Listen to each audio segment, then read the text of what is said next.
Bienvenidos, muchas gracias Andrea, muchas gracias a todos. Este es el último taller de este ciclo de 3 talleres, de uso veterinario del cannabis.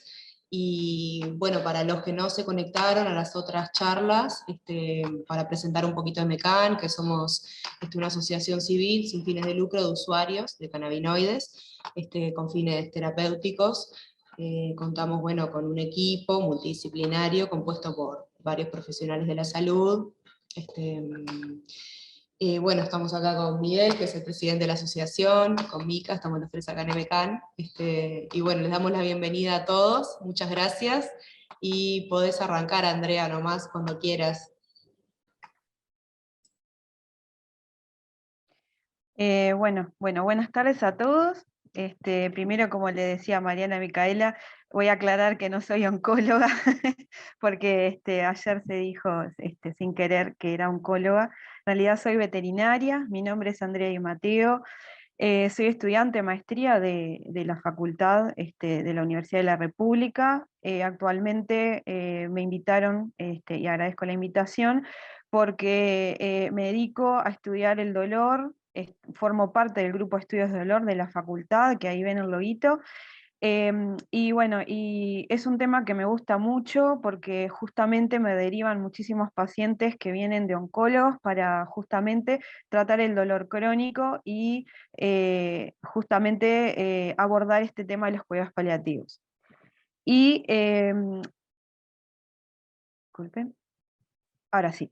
¿De qué va a constar la clase? Bueno, en una hora más o menos lo que voy a tratar es primero explicarles qué son los cuidados paliativos, sus principios básicos, cómo se aplican en veterinaria, cuándo, en qué pacientes. Ahí sí después vamos a ver la importancia de incluir a los cannabinoides en este plan. Y bueno, vamos a ver justamente qué es lo que hace posible y las enfermedades más comunes en donde aplicamos o donde hay evidencia para poder aplicar el cannabis en veterinaria. Y bueno, y después terminar con un caso clínico que espero les guste, que engloba todo esto que vamos a explicar en una hora. Y bueno, para empezar un poco, primero no puedo hablar de un plan de cuidados paliativos sin explicarle lo que es un plan de cuidados paliativos. Capaz que muchos ya conocen esta filosofía, pero bueno, básicamente es una nueva forma de hacer medicina, es un enfoque que permite mejorar la calidad de vida de los pacientes y de su familia, ambos están enfrentando problemas asociados con enfermedades que son mortales, y lo que intenta es prevenir y aliviar el sufrimiento mediante la identificación temprana, evaluación y tratamiento del dolor y otros problemas que son físicos, psicosociales y espirituales. Esta es una definición de la OMS de 2002, que al momento es la que rige y es la que se aplica tanto para medicina humana como veterinaria. Sepan que este concepto se funda en medicina humana y bueno, actualmente se está extrapolando lo que es medicina veterinaria. Y bueno, como dice en el segundo ítem, fue fundado a mediados del siglo XX por esta doctora Cicely Saunders. Ella en un principio empezó como enfermera debido a problemas de salud durante la Segunda Guerra Mundial. eh, no pudo seguir con su carrera de enfermería, entonces decidió cuidar a los enfermos terminales y decidió que quería ser asistente social en un inicio.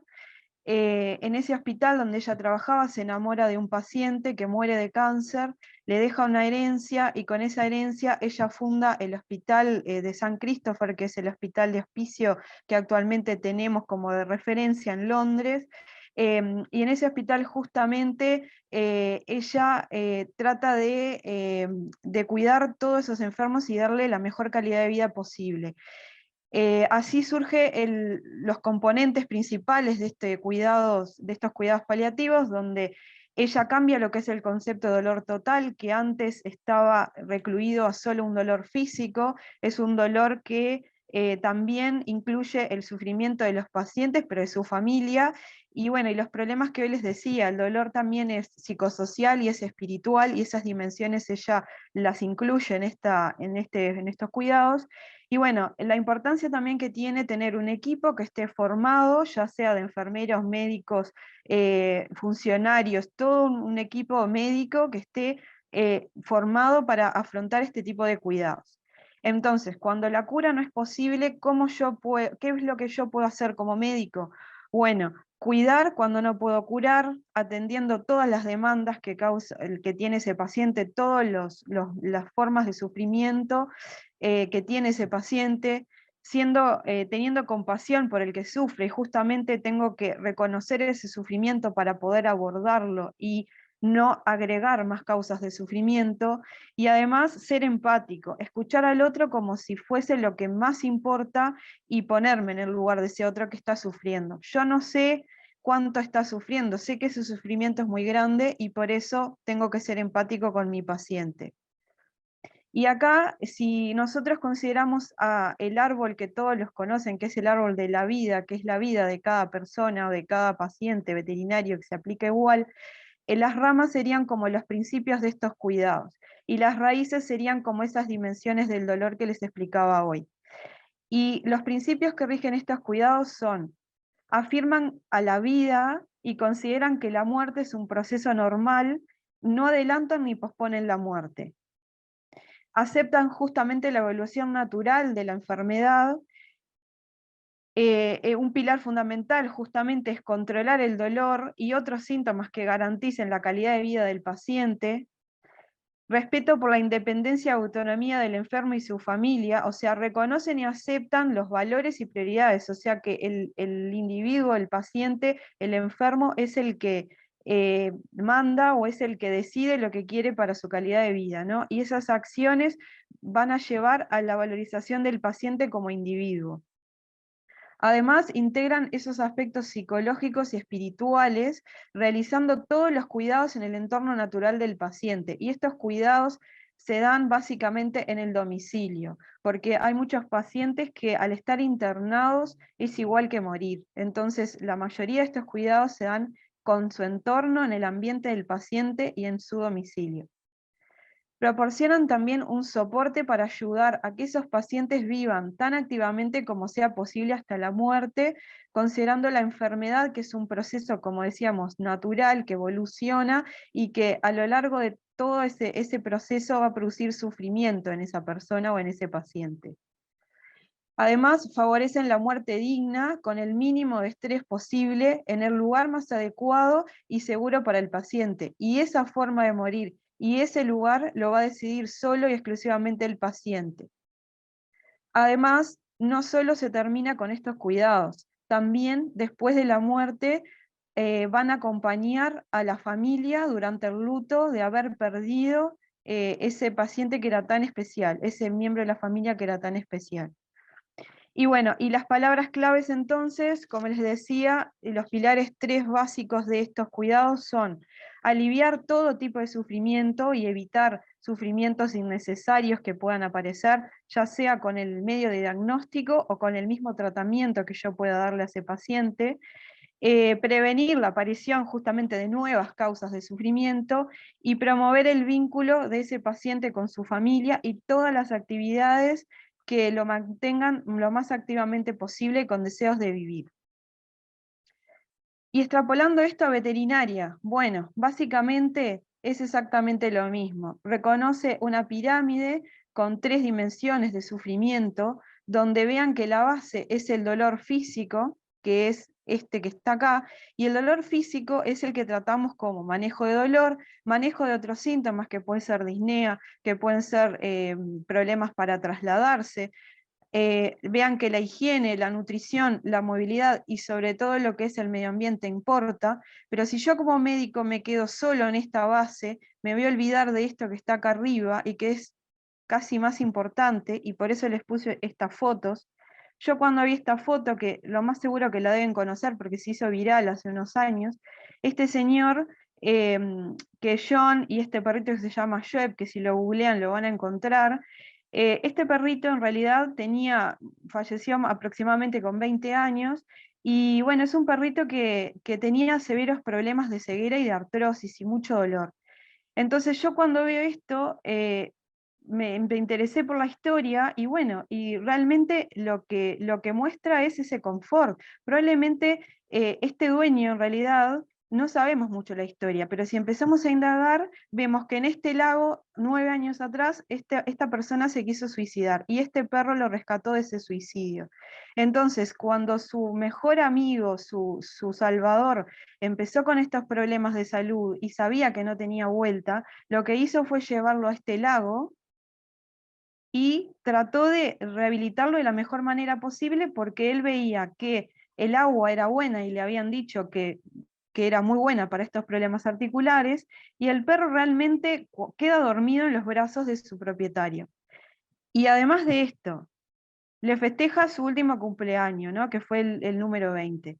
Y esta foto prácticamente es lo que vemos a diario. Son animales que están viviendo más de 20 años, que son parte de la familia, que prácticamente viven las mismas vivencias que nosotros y son considerados como hijos. Entonces, si yo me quedo solamente en esta parte física, me voy a olvidar de esta interacción social, de la estimulación mental, del compromiso con otras mascotas. Esta es una mascota que estaba sola, pero también interactúan con otras mascotas.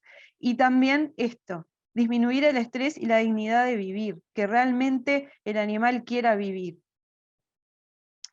Entonces, ¿cuándo yo aplico los cuidados paliativos? Porque realmente la mayoría pensará que estos cuidados son con la fase terminal y siempre se asocian al cáncer. Entonces, cuando se ofrecen en esta zona, si ustedes ven esta gráfica que está abajo, perdón que está en brasilero, pero estaba buena, lo que nombra es esto: nosotros como médicos generalmente venimos acá, modificamos el dolor, modificamos la enfermedad justamente cuando tenemos la posibilidad de curarla. Y acá, en la prevención, tratar de reducir los riesgos para que esa enfermedad no ocurra, y si ocurre, la tratamos. Pero ¿qué pasa con una enfermedad que, por ejemplo, empieza acá, pero no la podemos prevenir? Una vez que el animal enfermo o la persona enferma transcurre como un proceso natural y el animal va a morir, que no tiene cura, como hablábamos hoy. En este momento que yo a la persona le digo que su animal tiene una enfermedad incurable, acá ya empieza lo que es el cuidado paliativo. ¿Cómo le digo? ¿Cómo le comunico la mala noticia? ¿Qué plan voy a seguir después? ¿Qué es lo que yo le voy a ofrecer en su enfermedad? Porque siempre hay cosas para hacer y van a ver después.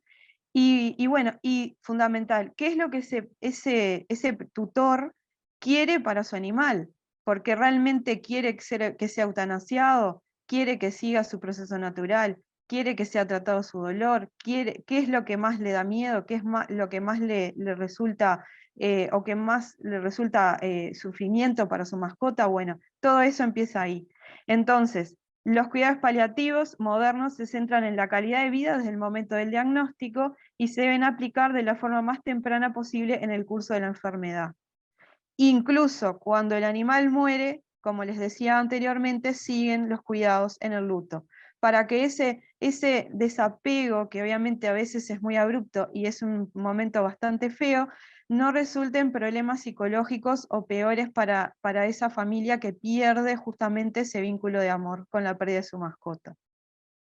Entonces, ¿dónde los puedo aplicar? Bueno, diagnóstico de una enfermedad terminal, cáncer, la más conocida, pero también una enfermedad crónica progresiva, insuficiencia renal crónica, osteoartrosis debilitante, insuficiencia cardíaca congestiva, dolor crónico.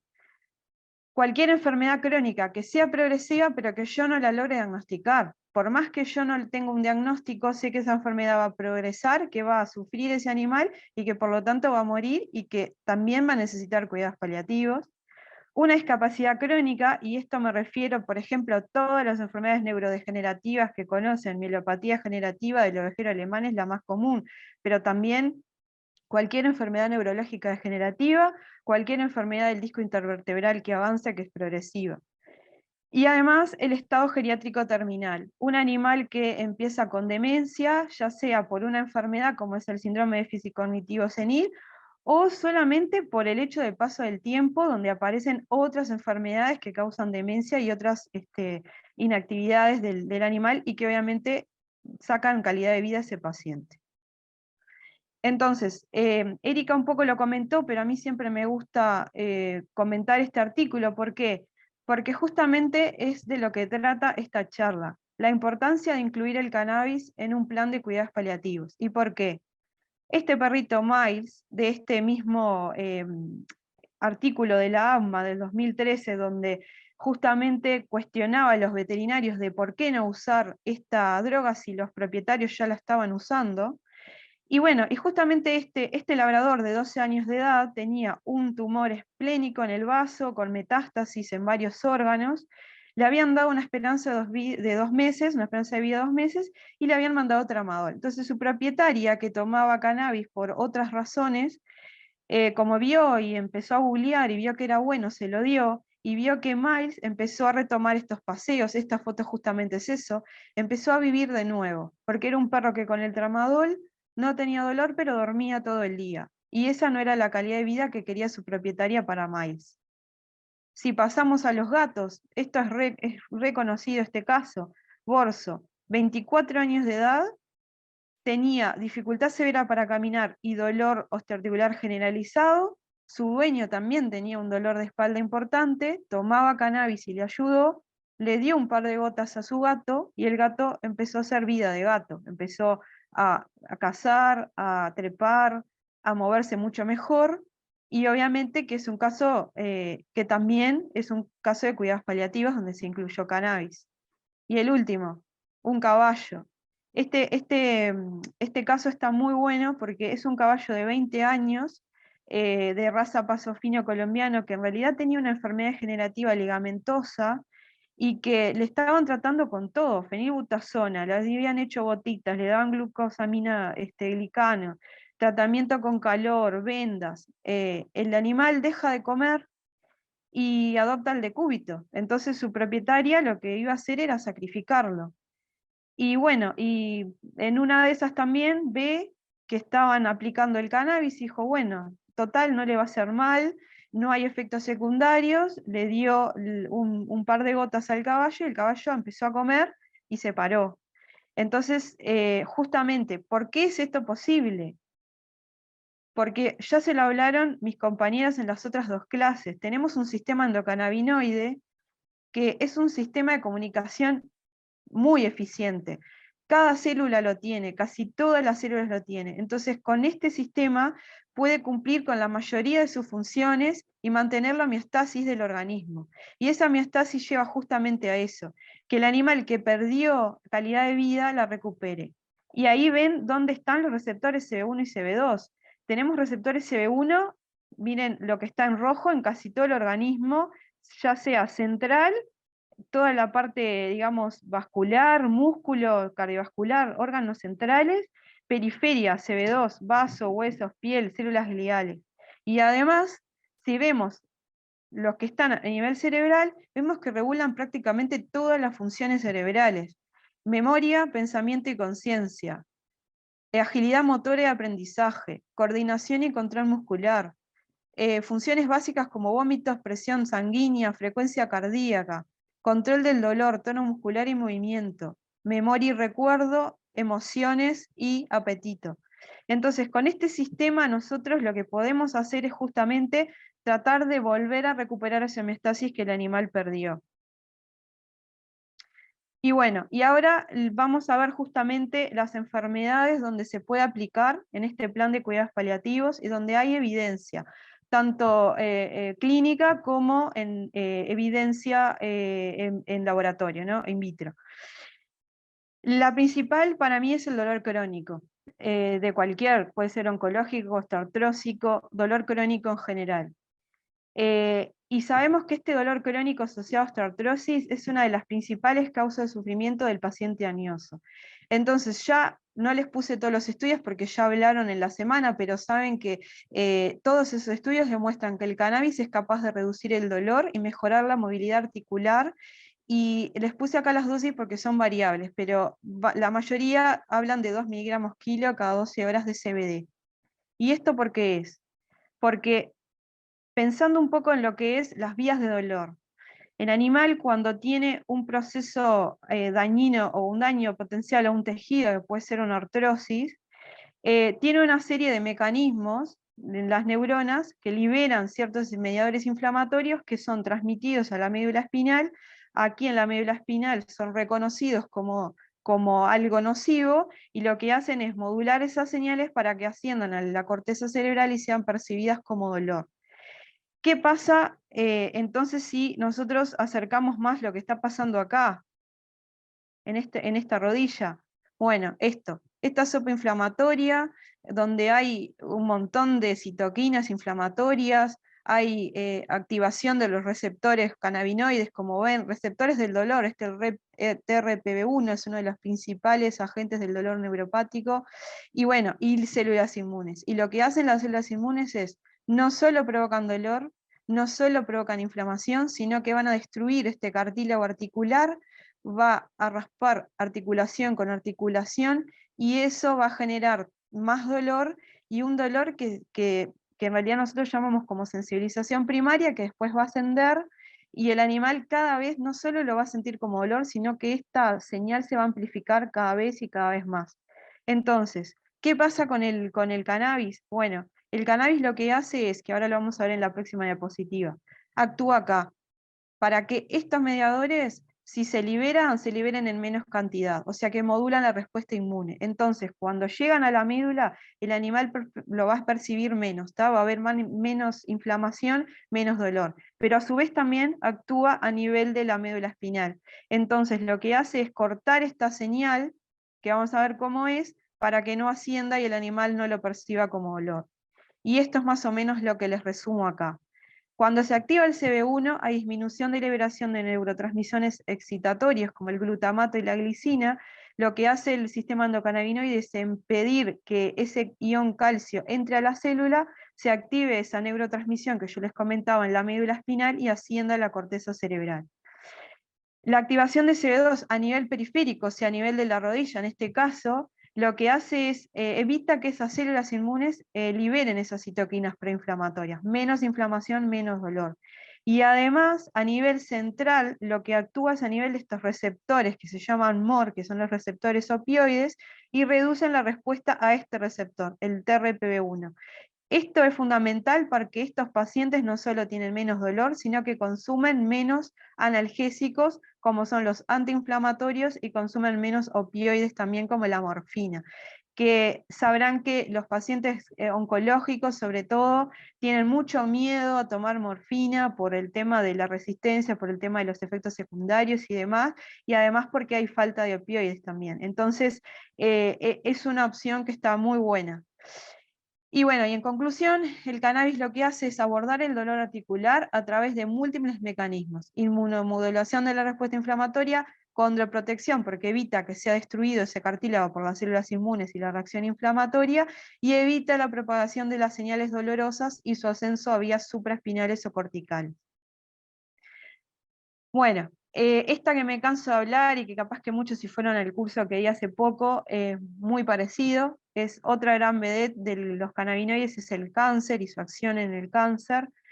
Es el efecto que más se ha estudiado en realidad, porque desde 1975 que hay estudios y que dicen que el cannabis tiene esa acción anticancerígena selectiva, pero no existen ensayos clínicos como antes, que le explicaba que osteoartrosis hay un montón de ensayos clínicos, hay dosis, hay posologías, hay modelos animales donde se aplicó y obviamente fue bueno, pero para el cáncer no es así. Ojalá tuviéramos más estudios para poder aplicarlos, pero bueno, ya van a ir saliendo. Y bueno, no tenemos modelos de tumores con ocurrencia natural, tampoco tenemos dosis adecuadas para lograr estos efectos, ¿sí? Pero sí tenemos estudios in vitro, in vivo, que demostraron acción antitumoral selectiva, como les comentaba, inhibición de crecimiento y proliferación tumoral en diferentes tipos de cáncer, control de náuseas y vómitos inducidos por la quimio convencional, estimulación del apetito evitando el desarrollo de la caquexia tumoral, control del dolor neuropático y modular la ansiedad y depresión que muchos de estos pacientes tienen. No pueden dormir, no comen bien, adelgazan, tienen muchos vómitos derivados del propio tratamiento quimioterápico que es necesario para evitar el avance de su enfermedad, pero tiene sus efectos indeseables. Y bueno, y el cannabis es muy bueno porque no, a diferencia de los quimioterápicos que matan cualquier célula que se esté dividiendo activamente, el CBD y el THC lo que tienen es acción antitumoral selectiva. Y bueno, lo otro más importante es que son seguros. Se vio que eran seguros y eficaces para aliviar los síntomas de la enfermedad, las complicaciones relacionadas con el tratamiento de la misma y sus efectos adversos. Y este estudio que les pongo, que es de medicina humana, en medicina humana sí hay estudios clínicos, están muy buenos, por eso se los pongo. Este estudio de Anderson y colaboradores lo que miden es el impacto de usar cannabis de uso medicinal en pacientes que estaban en un programa en Minnesota de cáncer, ¿sí? Es un N muy bueno, tenía 1.120 pacientes que se reclutaron entre 2015 y 2017. Estos pacientes iban al centro médico de Minnesota, se diagnosticaban con cáncer y se los invitaba a formar parte de este programa. Y bueno, y se medían 4 meses de tratamiento, sin cannabis y con cannabis. Las presentaciones fueron muy diversas. Habían usuarios que usaban presentaciones altas en THC, la mayoría. Después había un porcentaje que tenían formulaciones 1:1, un ratio 1:1 equilibrado, y habían muy pocos que tenían alto en CBD. Eran casi un 6% de los pacientes. Además de estas presentaciones, también había combinaciones en vías de administración. Había personas que se lo tomaban, o sea, había aceite, otros vía inhalado y otros oromucosal, ¿sí? Lo que sí se vio es que si ustedes ven la gráfica de la izquierda, las barritas azules o las celestes son la línea de base, o sea, es el tratamiento sin cannabis. El síntoma clínico reportado sin cannabis. Y el rojo, el bordó, es justamente después de usar cannabis. Y lo que ven es que más del 80% reportaron síntomas de algún tipo, ¿sí? Depresión, ansiedad, falta de apetito, disturbios de sueño, náuseas, fatiga, dolor y vómitos. Casi todos tenían a veces más de uno. Algunos reportaban 6 síntomas a la vez, conviviendo juntos. No todos los síntomas mostraron grados similares de mejora, y sobre todo el que respondió mucho mejor fueron los vómitos, que si ustedes ven van disminuyendo a lo largo que pasa el tiempo, y bueno, esto en realidad para ellos fue una mejora de un 30%. Las medidas fueron, para ser consideradas significativas, justamente eran un 30%. Y vean acá, ellos dicen que no fue significativa la mejoría en fatiga y dolor porque tuvieron un 27% de mejoría.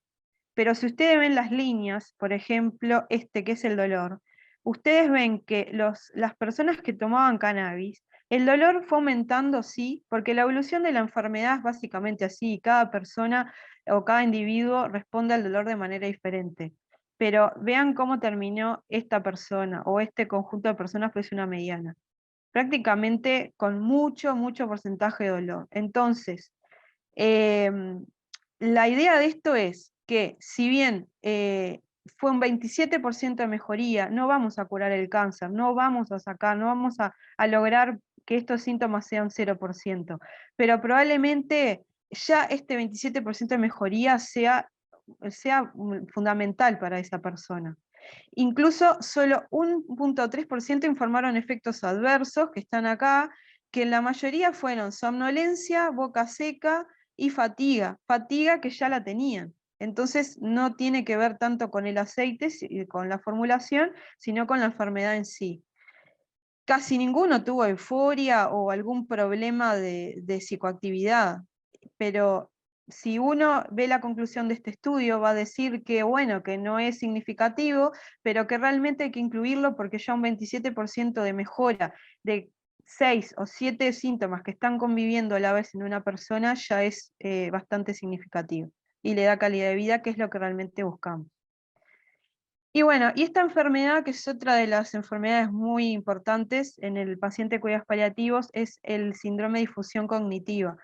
Es una enfermedad neurológica que se caracteriza por una neurodegeneración que es irreversible, que es muy similar a la enfermedad de Alzheimer en humanos, donde hay una formación, hay un acúmulo de placas proteicas que se llaman beta-amiloide, o hay ovillos de otra proteína que se llama proteína tau, que se depositan entre los espacios intracelulares de las neuronas y las neuronas empiezan a morir. No se sabe muy bien qué es lo que lleva a la acumulación, está todavía todo este tema en estudio, y lo que sí es que no hay actualmente tratamientos disponibles que detengan o reviertan su progresión. Tiene un inicio lento, pero es progresiva y se sabe que, bueno, que ya todos estos signos que están ahí son re comunes: desorientación y miedo, alteración de las interacciones sociales, disturbios en el ciclo de sueño. Son animales que están deambulando en la noche, no descansan, vocalizan, se empiezan a hacer caca o pis fuera de lugares donde no los hacían habitualmente, tienen dificultad para el aprendizaje, pérdida de memoria, se desorientan, no saben dónde están muchas veces, o desconocen a su tutor y lo pueden hasta llegar a morder. Bueno, lo que les decía de dar vueltas, menos interés en actividades cotidianas, ya no quieren jugar a la pelota, no quieren salir, están permanentemente en su casilla o en un lugar oscuro o recluidos en una esquina, y tienen muchísima ansiedad, porque el no reconocer a su entorno, el no saber dónde están, les genera muchísima ansiedad. Y lo que se sabe es que el 93% en este estudio de Kogan de 2016, de los tutores que usaban productos a base de CBD con sus mascotas, reportaron un alto grado de satisfacción en la mejoría de síntomas, tanto comportamentales como la ansiedad que generaba esta enfermedad. ¿Y esto por qué es? Bueno, después si pueden lean este artículo, que si bien no tenemos artículos clínicos, esta es una revisión que está muy buena porque es en felinos, y comparan justamente utilizando un modelo felino como modelo de Alzheimer en humanos. ¿Por qué? Porque hasta ahora todos los modelos que tenemos son en ratas. Mismo en medicina humana hay muchos, creo que recientemente hace un mes salió un modelo que está hecho con cerebros humanos que donaron a la ciencia, que está muy bueno y donde se descubrió un poco más de esta enfermedad, que es una enfermedad muy importante en medicina humana. Entonces, aunque aún no disponemos de estudios en mascotas que analicen específicamente este síndrome, sabemos que hay varios modelos animales donde se mostró que el CBD tiene potencial para tratar y revertir los cambios observados en el cerebro. ¿Y esto por qué? Porque promueve la neurogénesis a nivel del hipocampo. Una de las cosas que dicen es que las drogas nuevas que salieron para el Alzheimer pueden tratar un síntoma a la vez. El cannabis lo tenemos en casi todo el cerebro y en todas las células que necesitamos donde actúen. Entonces, se sabe que justamente promueve esa neurogénesis y además todo lo que viene después. Facilita la eliminación de esas placas proteicas porque estimula a los macrófagos, sobre todo el CB2, a eliminar estas placas, reducen esa hiperfosforación que hacen que esas proteínas tau se agreguen o se depositen, reduce la neuroinflamación, son excelentes neuroinflamatorios, disminuyen el estrés oxidativo y la activación de microglías, que son las que terminan destruyendo todas esas neuronas. Y además también es agonista del receptor 5-HT1A, que es el receptor de serotonina. Nosotros cuando tenemos un paciente de este estilo, lo que usamos que son fluoxetina y otros inhibidores de la recaptación de serotonina. Entonces, lo que hacen es aumentar los niveles de serotonina y mayor liberación de dopamina. El CBD actúa por sí solo en este receptor y tiene exactamente los mismos efectos que un IMAO, que un antidepresivo que usamos de rutina, con la menor cantidad de efectos adversos, a diferencia de los otros antidepresivos. Y ahora les voy a contar un poco, para que les quede más claro todo lo que les comenté, un caso de una perrita que tuve en abril. Es un caso particular que tuve de dolor, que fue derivado por oncología, donde en principio, perdón, fue derivado por médicos de medicina general y después derivó en un caso oncológico, ahora van a ver. Es una ovejera de 9 años y medio, que estaba entera, no había tenido crías, y bueno, a mí me viene con un historial de claudicación hace 4 meses en miembro anterior derecho. Si ustedes ven acá, ya ven que ella tenía esa particularidad, se sentaba con la pata así, con la mano así. Fue derivada a terapia del dolor con un diagnóstico básicamente, no tengo la placa, pero era una calcificación en la articulación del hombro y artrosis a nivel cervical, C2, C3. Le daban carprofeno y mejoraba, pero esas mejorías eran intermitentes, y estaba en tratamiento con el Vitalflex, que es un suplemento articular, un comprimido por día que le habían indicado por 2 meses, gabapentina estaba con 150 miligramos, que era medio comprimido, 2 veces al día por 60 días, perdón que acá se borró, pero también la idea era hacerle 2 meses. Aceite de cannabis, estaba con un aceite casero sin cuantificar, estaba tomando una gota por día. Al momento de la consulta, ese aceite nunca lo llegué a ver, después me mandó una foto y era un aceite color caramelo sin etiqueta. Y bueno, la novemina la usaba generalmente por 7 días, cuando tenía el empuje, que usaba una cada 12 horas, y después suspendía. El tema fue que cuando yo reviso a Gaia, vean que todavía hasta este momento yo solo la miré, le saqué una foto, no la toqué, no le hice examen físico, empiezo a conversar con la propietaria y bueno, y me cuenta todo esto que viene a continuación. Me cuenta que hace 2 años había fallecido otra mascota de la familia, que era como la madre de Gaia, y desde ese episodio no pudo traer ninguna mascota más. Quiso adoptar un cachorro y Gaia lo atacaba, no admitía otra mascota en la casa después de este episodio. Después, desde que es cachorra que tiene problemas de crecimiento, porque si ustedes ven en realidad, y en este momento no se ve mucho, pero es una perra que para ser una ovejera pesaba 20 kilos, 22 kilos, era una ovejera bastante chica para el promedio normal de una ovejera.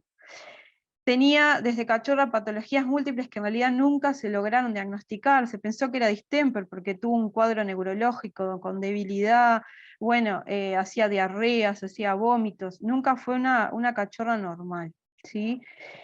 Cuando le hacen una ecografía, justamente por esta diarrea que tuvo, este problema abdominal importante, además se detecta que tenía poliquistosis renal. Entonces cada 6 meses le hacían chequeo y perfil renal, que no se los puse, pero era un chequeo normal. Y bueno, y esto, a pesar de que ella consumía una dieta balanceada, His Sure, y además le daban una dieta prescripción porque la tutora era nutricionista, o sea, es nutricionista. Entonces, ella le formulaba una dieta sabiendo los requerimientos, los adaptaba de humanos para ella y estaba con una dieta perfectamente balanceada. Y Gaia, ella la trajo porque notaba justamente que tenía mucha caída de pelo y que no engordaba, y que no estaba comiendo tampoco. La última semana, a pesar de ese tratamiento que yo les comenté, empeora la claudicación, no apoya prácticamente el miembro, tenía dificultad para dormir en la noche, deambulaba mucho, no se quería echar. Ella tenía un fondo, un patio enorme, no salía a la calle, pero sí tenía un patio para poder hacer sus actividades si no quería. Pérdida de peso, abundante caída de pelo y agitación. Vean que yo en esto, que yo se los resumí, yo paso más o menos 40 minutos a veces hablando solamente de las cosas de cómo vive esa mascota, dónde vive, con quién vive, qué pasó, si hubo mudanzas, si no hubo, qué episodios, porque cada cosa de estas después te va a ayudar a, si es una enfermedad crónica, a cómo la podés tratar, basándonos en los pilares que les comenté antes, y también nos puede ayudar en el diagnóstico de la propia enfermedad. Cuando le hago el examen físico, evidentemente ahora les voy a mostrar el video, está con una claudicación de grado 4. Prácticamente no lo apoya, o si lo apoya después van a ver que es apenitas con la punta de los dedos. El estado de carnes era bastante irregular, era malo y les digo que la dieta era bastante buena. Cuando le vea, ahora van a ver el video que se los voy a poner, a ver si anda.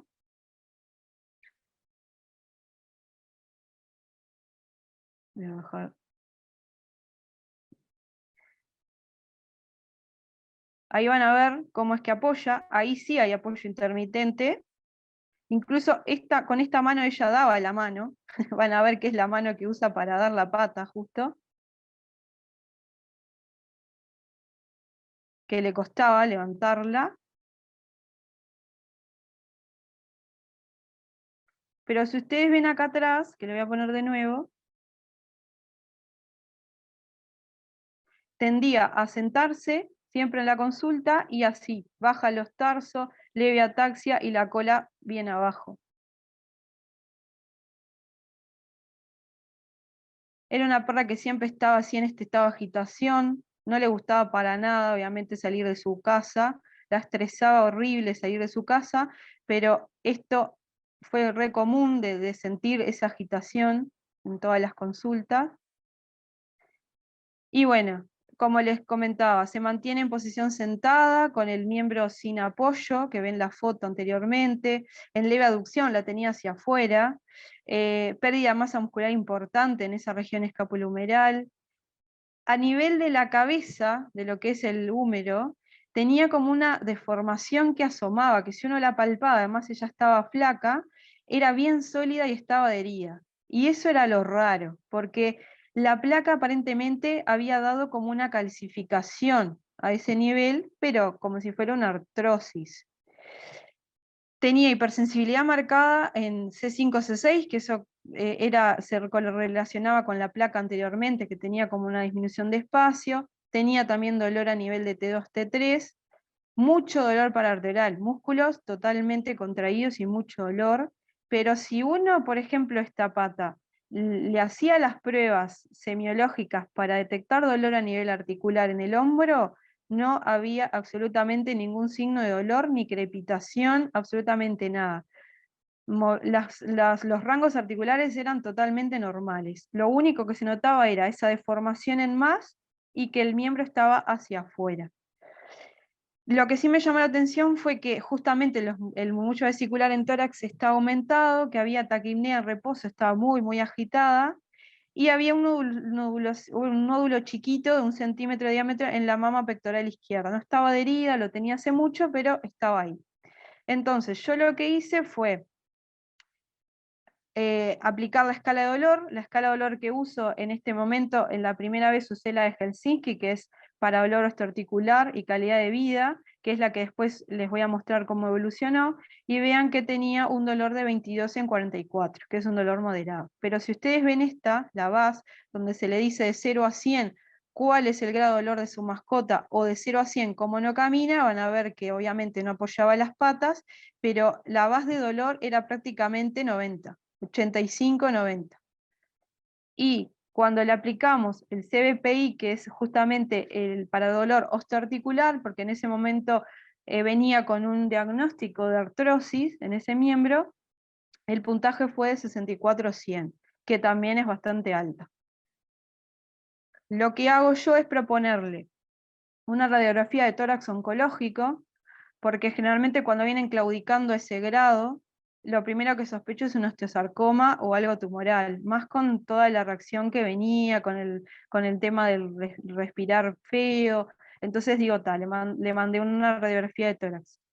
Y también repetí la articulación, ¿por qué? Porque me acuerdo que yo tenía el informe de esta placa, pero no vi la placa, no la vi. Entonces quería ver qué era esa calcificación que en ese momento me habían informado a nivel de la cabeza humeral. Entonces ya le repetí, ya que le hacía hombro, le hacían columna cervical también para ver. Le mandé la bioquímica sanguínea porque era vieja la que tenía y como tenía riñones poliquísticos, le mandé esa bioquímica, que después se la voy a mostrar. Y lo que hice fue un tratamiento regulé la GABA cada 3 veces al día, me quedó en 7 miligramos kilo, le mandé omeprazol porque ella tenía bastantes problemas digestivos. El aceite casero sugerí cambiarlo por una fórmula F1 ya pensando que iba a necesitar THC en esta perra, tanto si es dolor neuropático, dolor oncológico, iba a necesitar THC, y además, ¿por qué? Porque ese aceite casero ella le había dado y había dado diarrea, entonces estaba como media con miedo la doctora de usarlo, y ahí se le explicó los efectos adversos del cannabis, se le explicó que yo no podía regular este aceite, y además si tenía riñones poliquísticos y todas las cosas que van a ver después, es imposible que yo pueda cuantificar ese aceite. Entonces sugerí que en un principio hiciéramos un tratamiento y cuando ella estuviera más confiada, ahí vamos a agregar el F1, que después fue lo que pasó. Le agregué amantadina para bloquear los canales NMDA, para bajar esa hipersensibilidad que ella tenía apenas le tocaba en la columna. Le mandé un comprimido de 100 una vez al día y le mandé Previcox, un AINE, un analgésico antiinflamatorio por 5 días y después como rescate. ¿Por qué? Porque la novemina no tuvo efecto en Gaia. La novemina le dabas y no mejoraba. En cambio, cuando tomaba Previcox, aunque sea una dosis bajita, que después van a ver, caminaba mucho mejor. Entonces decidí por dejarle el Previcox. Y además no tiene tantos efectos gastrointestinales, así que bueno. Y acá está la placa. Esta fue la placa de tórax. Cuando ven que esto que está acá es la tráquea debería estar así, recta, y está así. Quiere decir que acá había algo que estaba desplazando ventralmente la tráquea, y que esto no era normal. Y a su vez, el tórax oncológico, les puse el perfil izquierdo, pero se hacen 3 perfiles, el izquierdo, el derecho y el ventrodorsal, que es este que está acá. Me corro esto. Lo que ven acá es esto. Ven como si fuera una zona donde hay calcificación que está fuera de la articulación. Si ustedes ahora ven a más aumento, ven que el hombro está perfectamente, la cabeza humeral, la escápula, está perfecta la articulación. Por eso yo cuando hacía el rango articular, la articulación estaba perfecta, pero esto que está acá, no sé lo que es. En ese momento sabía que era algo masa, que estaba calcificado, y que había algo más acá, que puede ser mediastino, puede ser un linfonódulo, puede ser otra masa, no se sabe, estaba desplazando la tráquea, o incluso me habían informado que podía ser conformacional, porque como no teníamos placas, en teoría, de esta zona, podía ser que haya nacido con la tráquea así, cosa poco probable por los signos que ya habíamos visto. Y otra cosa es que lo que había es un patrón bronquial, o sea, no había, digamos, algo que me diga, bueno, tiene una metástasis, o hay signos de metástasis o de nódulos metastásicos, ¿sí? Esta es la rutina de Gaia, que en realidad, como ven, para tener riñones poliquísticos, lo que daba es a la baja, tanto la urea como la creatinina. Y ahí sospechamos, porque yo no les puse los anteriores, pero si bien ustedes ven acá que la FAS, la GOT, la ACT está bien, la LT estaba un poco alta. Y en otros estudios anteriores había estado mucho más alta. Entonces, incluso el calcio para tener esas masas calcificadas estaba bastante bien. Pero acá lo que pensé es que podía haber algo hepático también. Y acá ven que hay algún acantocito, que son células generalmente que se ven a veces cuando hay algún problema hepático. Y lo que hicimos fue, cuando obviamente tuve ese diagnóstico de la placa, la envié a oncología. La envié a oncología porque me parece que es fundamental, ya sabiendo que tenía una enfermedad oncológica, abordarla con un equipo multidisciplinario, no solo el dolor, sino obviamente la causa, que es lo que le va a complicar la vida más adelante. Y bueno, y la doctora le manda una ecografía y una punción. En la ecografía se ven los riñones justamente que estaban grandes y con múltiples quistes, como ya sabíamos, se confirmó. El hígado tenía un quiste de 6 por 4,5, que esto explica esos valores que yo les decía antes, que evidentemente había un toque hepático. Y bueno, y el mediastino anterior, dorsal a la tráquea, se aprecia una imagen redondeada de 5 centímetros de parénquima hipoecogénico y moderadamente homogéneo, imagen que sugiere neoplasia o linfonódulo, y en axila derecha, neoformación heterogénea con calcificaciones, lo mismo que se veía en la placa. Y en el estudio citológico, lo que hacen es, cuando le hacen la ecografía, le hacen una punción para ver si se podía determinar qué era ese tipo de tumor.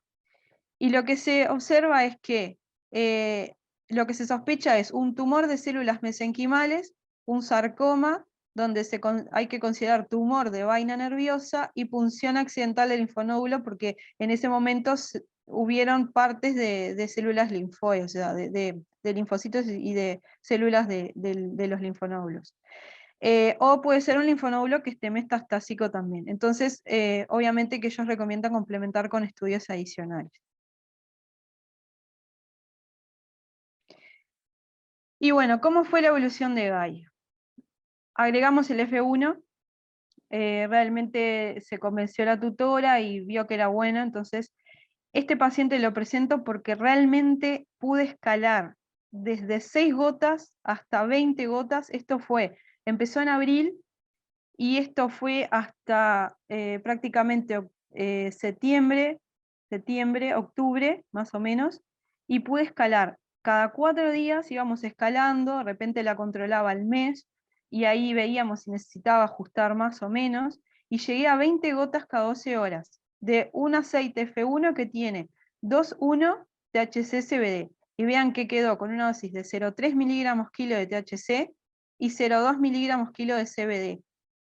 Y esto, para Gaia, no tuvo diarrea, no tuvo vómito, no tuvo sedación, no tuvo absolutamente ningún efecto adverso con esta medicación, ninguna. Le agregué prednisolona, por supuesto, porque esa masa estaba creciendo, estaba desplazando el miembro. Me gusta mucho agregarlo en estos pacientes que respiran ya un poco exigido. Vean que es una dosis bajita, 0,7 miligramos kilo, y a su vez también porque Gaia no estaba comiendo. Entonces, cuando uno le combinaba la prednisolona con el cannabis, comía un montón, comía muy bien. Incluso engordó, que van a ver que engordó bastante. Pero a los 3 meses de la primera consulta, ¿qué pasa? Me manda esta foto. Parálisis del nervio radial. Quiere decir que esta masa que estaba en la axila empezó a comprimir lo que se llama plexo braquial, que es el ramillete de nervios que van a inervar todo lo que es la mano. Y evidentemente que esto es un dolor neuropático. Y ella empezó a mordisquearse la mano. Entonces, cuando veo que pasa esto, le cambio la mantadina, que estaba andando muy bien, porque había bajado la hipersensibilidad de la columna, estaba súper bien, por amitriptilina. ¿Por qué? Porque yo ya sabía que esto era un dolor neuropático. Entonces la amitriptilina es lo ideal para manejar este tipo de dolor. Le mandé una dosis re baja, porque 0,8 miligramos kilo es re baja. Pero con esta dosis baja, Gaia dejó de morderse la mano, solo a veces se la chupeteaba un poco, pero era normal porque ella se lavaba las manos, entonces no era indicación para hacerle algo más. Con su tutora Florencia discutimos el tema de amputar esta pata o no. ¿Por qué? Porque prácticamente el tumor estaba desplazando esta pata. Esta pata ya no la usaba por un tema mecánico, no por dolor, es porque prácticamente no la podía apoyar. Y además tenía esta parálisis acá, que obviamente yo sabía que con el tiempo esto se iba a lastimar, porque prácticamente no la sentía, no tenía sensibilidad distal. Intentamos hacer unas botitas, pero no funcionó. Lo que hacían eran unos vendajes. La amputación al final no nos dio el tiempo, pero era una de las cosas que estábamos dejando para lo último, porque de última no era un tema de sacar el tumor, porque el tumor no lo íbamos a poder sacar, pero sí se iba a poder manejar mucho mejor. Y esto no fue suficiente, no llegamos, porque en realidad con este manejo van a ver que ella hizo sus actividades totalmente normales y realmente nunca llegó a lastimarse esta pata, nunca. Con el cuidado de su tutora y vendas y el manejo analgésico, nunca llegó a automutilarse, que era mi miedo, por eso en un momento habíamos hablado de la amputación. Y vean que el firocoxib, el Predicox, yo quería sacárselo por el tema renal, nunca se descompensó de la parte renal, y lo que pasó fue que la tutora decidió mantener un cuarto todos los días. ¿Por qué? Porque con este cuarto notaban que cuando se lo sacaban tenía decaimiento. Entonces la dueña lo que hizo fue mantenérselo igual, la dosis.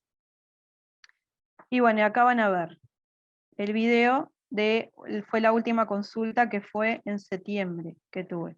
Acá lo que ven es eso. La pata ven que ya perdió masa muscular con respecto a esta otra, ven que no apoya, pero esto no significa que ella tenga dolor. Lo que significa es que el tumor avanzó, que desplazó el miembro hacia afuera, pero van a ver que Gaia no solo volvió a comer, y lo que hicimos fue levantarle los comederos para que no tuviera que bajar la cabeza, engordó, vean que está mucho más gorda, y además volvió a subir al sillón, con esa mano así. Subía al sillón, corría de punta a punta, digamos, donde estaba ella viviendo, que era un patio amplio, y tenía su vida normal. Era una vida completamente normal la que tenía. Y acá van a ver el score de Helsinki, que es la escala que les mostré hoy, que vean que empezamos con 22 y llegamos a 17. Son 5 puntos en mejora de calidad de vida, que como les mostraba hoy el estudio, capaz que fue un 30%, capaz que fue un 40%, no importa, porque esto significó que Gaia nunca tuvo que ser amputada, nunca tuvo que someterse a una cirugía ni de quimioterapia, porque su tutora no quería la quimioterapia. Su tutora, en realidad, lo que pasó fue que la tuvieron que eutanasiar. En octubre me escribe que empezó con una diarrea hemorrágica, con falta de apetito, bueno, es parte de la fase terminal del cáncer, donde ahí ya le expliqué, se le hizo medicamentos intravenosos y bueno, ese día se decidió que ya no podíamos hacer nada por ella y no querían verla sufrir, entonces ahí se decidió la eutanasia. Pero su tutora hasta el día de hoy, obviamente que la extraña, hablé con ella para pedir la autorización para mostrarle este caso y de hecho después lo va a mirar cuando esté grabada la clase. Termina la licencia de la construcción, se termina el mundo. Ay, sí. Entonces te llaman todos los clientes y te dicen que ¿Se quieren activó? entrar el permiso de construcción antes de... Perdón, Andrea, te silencié sin querer para silenciar a todos.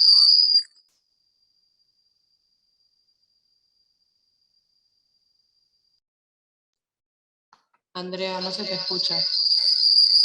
Ahí. Bueno, como les decía, está muy contenta con toda la calidad de vida que le dimos en todos estos meses. Y bueno, para modo de terminarlo, ya termino con esta última diapositiva, es que el sufrimiento no es solo físico, ven que tiene una dimensión social y otra emocional. Cuando la cura no es posible, no significa que no hay nada más para hacer.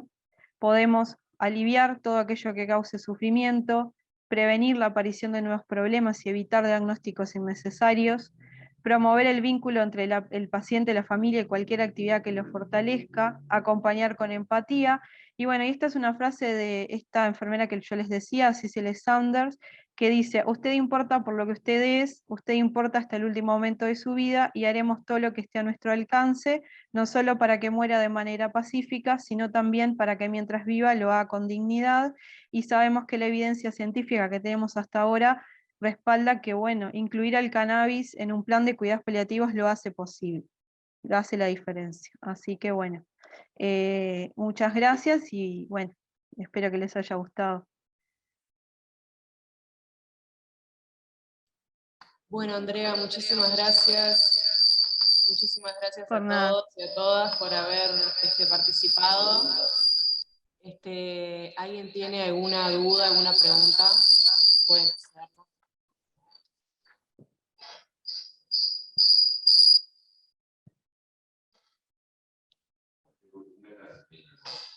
Bueno, muchísimas gracias a Andrea, a Erika, a Francisca, que No, bueno, por ahora no nada. está presente, pero muy agradecidas a las tres, a Nadia también, a todos los veterinarios y veterinarias, ya de paso, por esta labor que hacen tan hermosa y difícil, obviamente también. También deseo muy feliz fin de año, Navidad, feliz año nuevo, ya de paso que estamos cerca de las fiestas, no podía faltar este saludo. Si querés decir algo, el presidente de MECAN.